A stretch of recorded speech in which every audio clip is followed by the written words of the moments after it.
आज्ञा दी गुरुदेव ने, दीना शीर झुकाए, कथा कहूँ शनिदेव की, भाषा सरल बनाए। शनिदेव की साढ़े साती के दौरान शनिवार को व्रत रखने के साथ साथ शनिवार व्रत कथा का पढ़ना और सुनना विशेष रूप से लाभदायक होता है। शनिवार व्रत के साथ शनिदेव की कथा भी पढ़नी चाहिए। ऐसा करने से शनिदेव की विशेष कृपा बनी रहती है। तो चलिए जानते हैं कि क्या है शनिवार व्रत की कथा जिसे पढ़ना शुभ फलदायी होता है। एक बार की बात है जब सभी नवग्रहों यथा सूर्य, चंद्र, मंगल, बुध, बृहस्पति, शुक्र, शनि, राहु और केतु में विवाद छिड़ गया कि इनमें सबसे बड़ा कौन है। सभी आपस में लड़ने लगे और कोई निर्णय न होने पर देवराज इंद्र के पास निर्णय करने पहुंचे। इंद्रदेव घबरा गए और उन्होंने निर्णय करने में अपनी असमर्थता जताई, परंतु उन्होंने कहा कि इस समय पृथ्वी पर राजा विक्रमादित्य है जो कि अति न्यायप्रिय है। वे ही इसका निर्णय कर सकते हैं। सभी ग्रह एक साथ राजा विक्रमादित्य के पास पहुंचे और अपना विवाद बताया, साथ ही निर्णय के लिए कहा।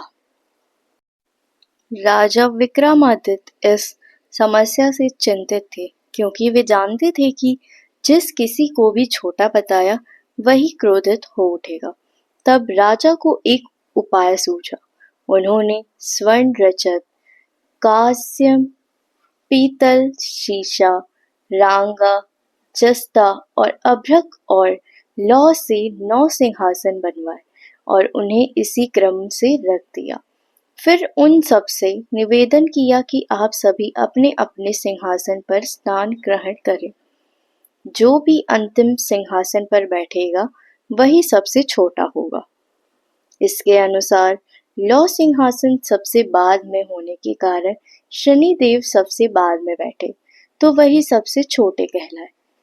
शनिदेव को लगा कि राजा ने ऐसा जानकर किया है और वह गुस्से में राजा से बोले, राजा, तू मुझे नहीं जानता।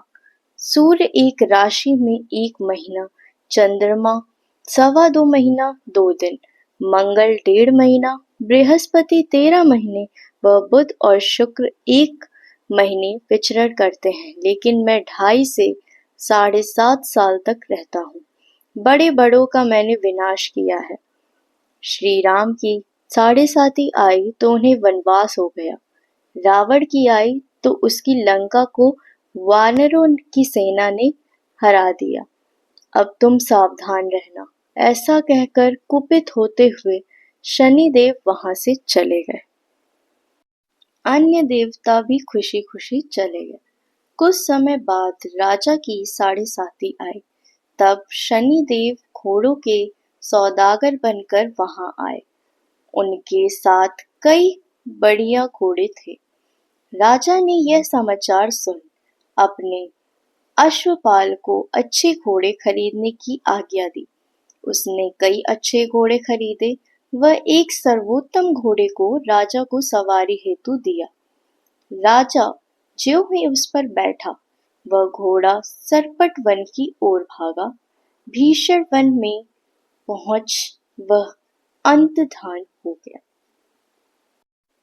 अब राजा भूखा प्यासा भटकता रहा। तब एक ग्वाले ने उसे पानी पिलाया। राजा ने प्रसन्न होकर उसे अपनी अंगूठी दी। वह अंगूठी देकर राजा नगर की ओर चल दिया और वहां अपना नाम उज्जैन निवासी बीका बताया। वहां एक सेठ की दुकान में उसने जल इत्यादि पिया और कुछ देर आराम किया। भाग्यवश उस दिन सेठ की खूब बिक्री हुई। सेठ उसे खाना इत्यादि कराने खुश होकर अपने साथ घर ले गया। वहां उसने एक खूंटी पर देखा कि एक हार टंगा है जिसे खूंटी निकल रही है। थोड़ी देर में पूरा हार गायब था। तब सेठ ने आने पर देखा कि हार गायब है। सेठ ने समझा कि बीका ने ही उसे चुराया है। उसने बीका को कोतवाल के पास पकड़ा दिया। फिर उस नगर के राजा ने भी वीका को चोर समझकर उसके हाथ पैर कटवा दिए और नगर के बाहर फेंकवा दिया। वहां से एक तेली निकल रहा था जिसे दया आई और उसने वीका को अपनी गाड़ी में बैठाया। वह अपनी जीप से बलों को हाँकने लगा। उस समय राजा की शनि दशा समाप्त हो गई। वर्षा ऋतु आने पर राजा मल्हार गाने लगा।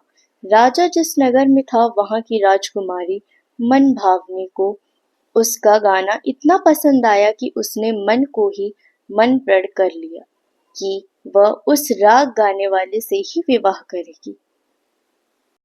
राजकुमारी ने दासी को राग गाने वाले को ढूंढने भेजा। दासी ने बताया कि वह एक चौरंगी या अपाहिज है, परंतु राजकुमारी न मानी। अगले ही दिन उठते ही वह अनशन पर बैठ गई। अगर विवाह करेगी तो वह उसी से करेगी। बहुत ही समझाने पर भी जब राजकुमारी नहीं मानी तो राजा ने उस तेली को बुला भेजा और विवाह की तैयारी करने को कहा। फिर उसका विवाह राजकुमारी से ही हुआ। तब एक दिन सोते हुए सपने में शनिदेव ने राजा से कहा, राजन, देखा तुमने मुझे छोटा बताकर कितना दुख झेला है। तब राजा ने उनसे क्षमा मांगी और प्रार्थना करते हुए कहा कि हे शनिदेव, जैसा दुख मुझे दिया है किसी और को न देना।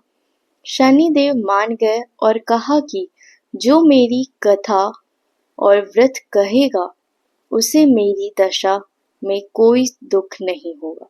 जो भी व्यक्ति रोज मेरा ध्यान करेगा और चींटियों को आटा डालेगा उसकी सभी मनोकामनाएं पूर्ण होंगी। और शनिदेव ने राजा को हाथ पैर वापस कर दिए। प्रातः आंख खुलने पर राजकुमारी ने देखा तो वह आश्चर्यचकित हुई। वीका ने बताया कि वह उज्जैन का राजा विक्रमादित्य है। सभी अत्यंत प्रसन्न हुए। सेठ ने जब सुना तो वह राजा के पैरों पर गिरकर क्षमा मांगने लगा। राजा ने कहा कि वह तो शनिदेव का क्रोध था, इसमें किसी का कोई दोष नहीं।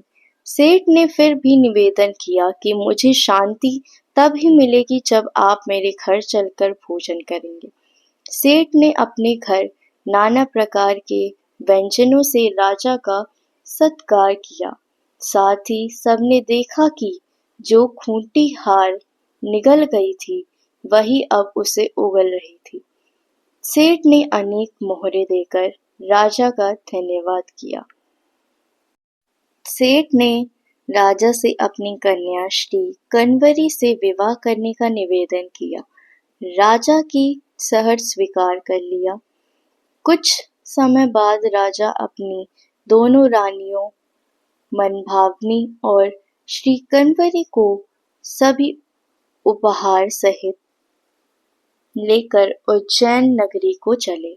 वहां राजा के राज्यवासियों ने सीमा पर खूब आदर सत्कार किया। सारे नगर में दीपमाला बनाई गई। राजा ने घोषणा की कि मैंने शनिदेव को सबसे छोटा बताया था, जबकि असल में वही सर्वोपरि है। तब से सारे राज्य में शनिदेव की पूजा और कथा नियमित होने लगी। सारी प्रजा खुशी और आनंद के साथ जीवन बिताने लगी। जो भी शनिदेव की इस कथा को सुनता या पढ़ता है उसके सारे दुख दूर हो जाते हैं। व्रत के दिन इस कथा को अवश्य पढ़ना चाहिए। ऐसी और कथाएं सुनने के लिए हमारे चैनल को सब्सक्राइब करिए। धन्यवाद।